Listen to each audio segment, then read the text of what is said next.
In this crowded classroom, survivors of domestic violence from across China are learning how to fight back. Their faces are blurred for their safety. Miss Wen, whose name we have changed, divorced her husband 18 years ago, but the memories are still fresh. During the 5 years of my marriage, my husband beat me and swore at me when he was drunk. 1 month after I gave birth to our first child, he beat me badly.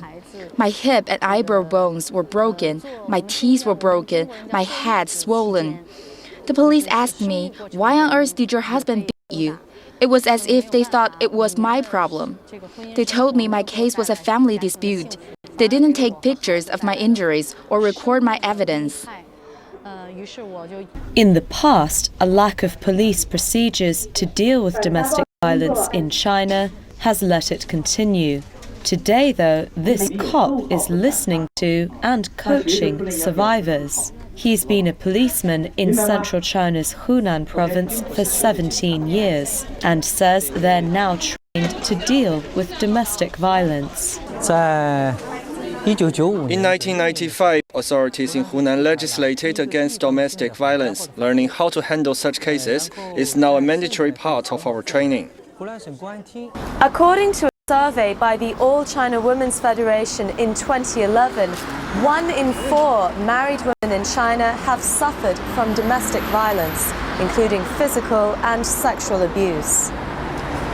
While common, domestic violence is widely seen as a private matter in China, few are willing to speak out. One woman who did is Kim Lee. After posting pictures of her injuries online, she divorced her ex-husband, Crazy English franchise founder Li Yang, on grounds of domestic violence. The Beijing court also granted her custody of their 3 daughters and around $2 million worth of property, along with around $8,000 for mental anguish. She's donating that compensation money to training police, service providers and survivors. I'm happy to say that my ex-husband's appeal was refused. The court supported the original decree. I care about the other women who are not where I am yet. And today we had several participants who are just that. They're still in the midst of it. But the most important thing was to achieve my personal goal of having Chinese women, Chinese domestic violence victims, speak out. More survivors like Li are now defending themselves in China's courts. The Beijing High People's Court received 217 domestic violence cases in 2005, tripling to 657 in 2011. But while domestic violence falls under many provincial laws in China, a national law has yet to be passed. We're working to persuade the country's legislature to set up a new anti-domestic violence law.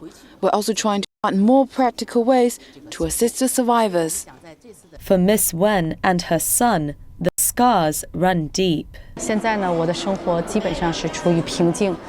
Now my life is calm, but it still affects me mentally. It affects my social life and my son. At the time he was only 2. It happened at night, and he saw the blood. It went everywhere, including onto him. After that, he couldn't sleep without screaming. By the time he was 5, he couldn't look at anything red. As he grew up, we tried different therapies. Now he seems almost normal, but I think he is still affected inside. With more police, courts and women in China now tackling domestic violence, hope is growing here for those who survive it. Grace Brown, CCTV, Beijing.